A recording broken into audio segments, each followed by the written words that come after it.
Hello, and welcome back to my channel. I'm Jasper, and it's lovely to see you again. Today, I'm going to be doing a dramatic reading of The Raven and Annabell Lee by Edgar Allan Poe.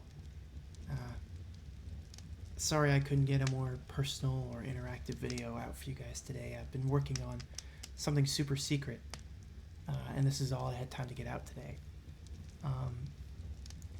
I'm sorry this video is going out so late. But as always, please, if you're new here, consider leaving a like and maybe subscribing. And please leave a comment. I read all comments and I'd be happy to interact with you. Anyway, without further ado, let's get right on to the poem. Or the poems, I should say.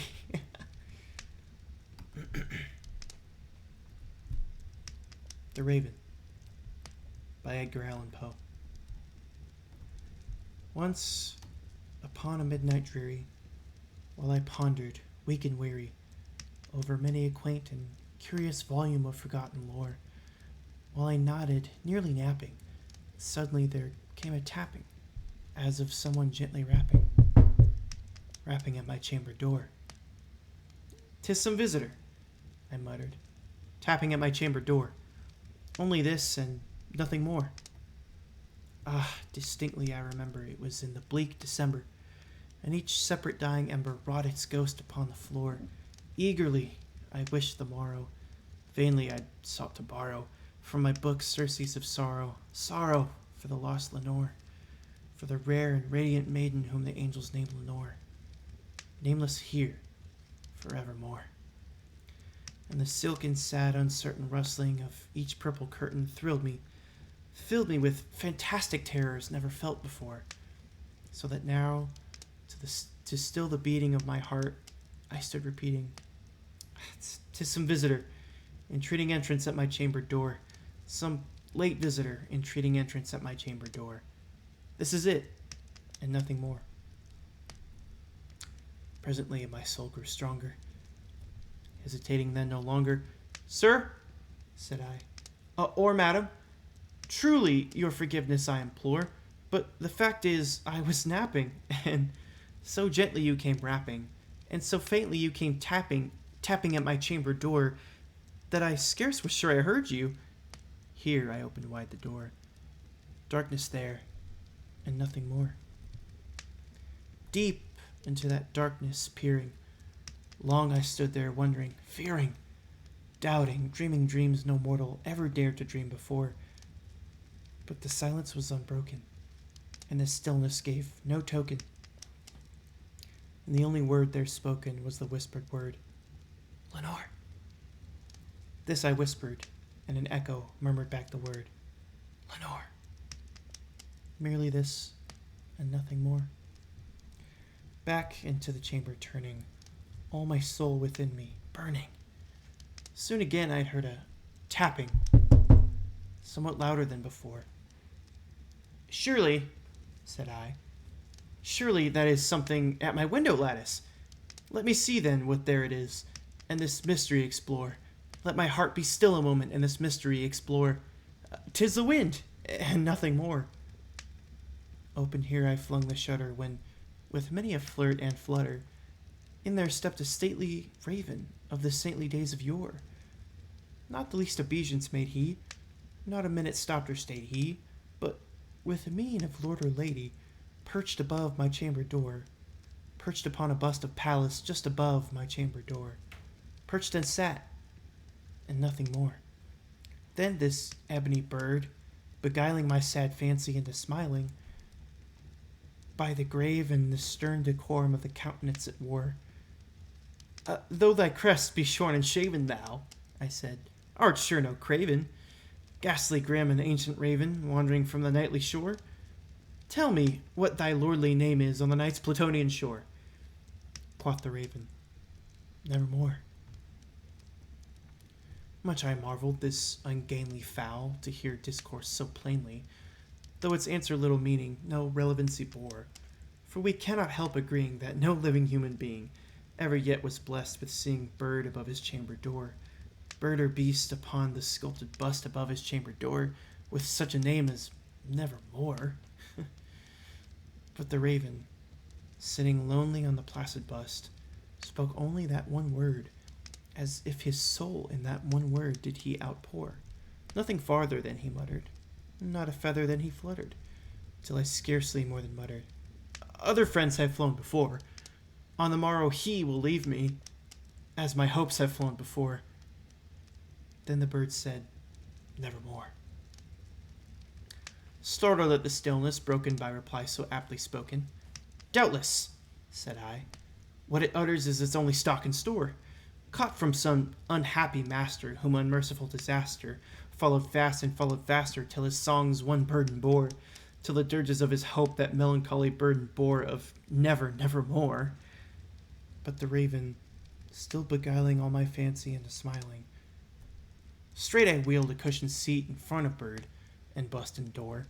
Then, upon the velvet sinking, I betook myself to linking fancy unto fancy, thinking with this ominous bird of yore, with this grim, ungainly, ghastly, gaunt, and ominous bird of yore, meant in croaking nevermore. This I sat engaged in guessing, but no syllable expressing, till the fowl whose fiery eyes now burned into my bosom's core. This and more I sat divining, with my head at ease reclining on the cushion's velvet lining that the lamplight gloated over, but whose velvet violet lining with the lamplight gloating over she shall press nevermore. Then methought the air grew denser, perfumed from an unseen censer, swung by seraphim whose footfalls tinkled on the tufted floor. "Wretch," I cried, "thy God hath lent thee, by these angels he hath sent thee, respite and nepenthe from thy memories of Lenore. Quaff, oh quaff this kind of nepenthe, and forget this lost Lenore." Quoth the raven, "Nevermore." "Prophet," said I, "thing of evil, prophet still if bird or devil, whether tempter sent or whether tempest tossed thee here ashore, desolate yet all undaunted on this desert land enchanted, on this home by horror haunted, tell me truly, I implore, is there balm in Gilead? Tell me, I implore."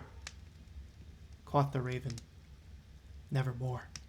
"Prophet," said I, "thing of evil, prophet still if bird or devil, by that heaven that bends above us, by that God we both adore, tell this soul with sorrow laden if, within the distant Aiden, it shall clasp a sainted maiden whom the angels name Lenore, clasp a rare and radiant maiden whom the angels name Lenore."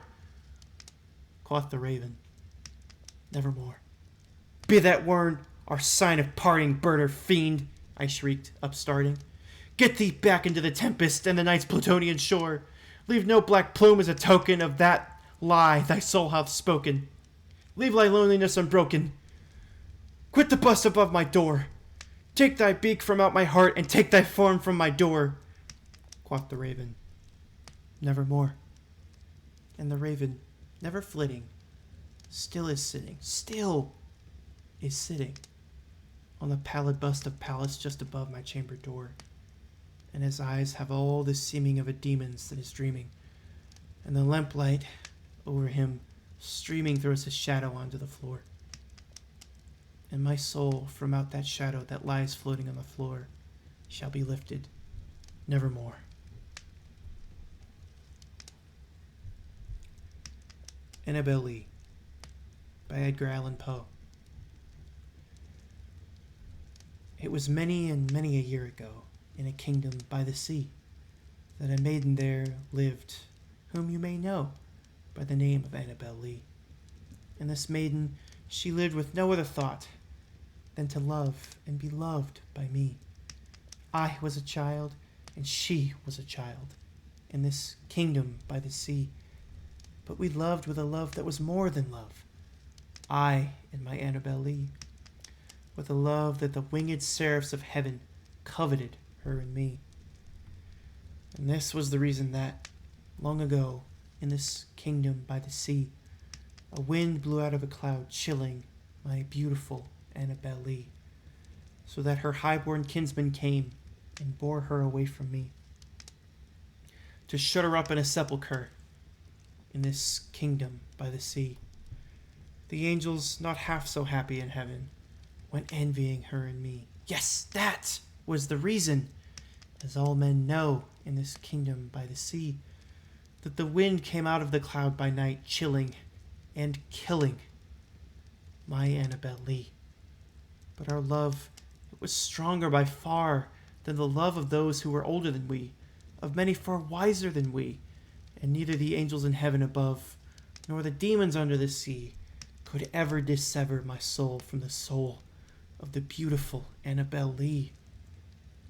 For the moon never beams without bringing me dreams of the beautiful Annabell Lee, and the stars never rise but I feel the bright eyes of the beautiful Annabell Lee.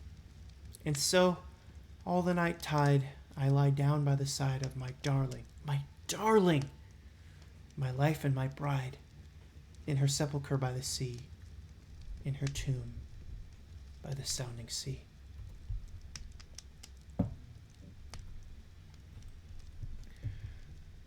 Well, I hope you guys enjoyed that. I know I did. I had fun reading those for you guys. As always, like I said, please like, subscribe, and leave a comment. Again, I read all comments, and I'd really love to hear your thoughts.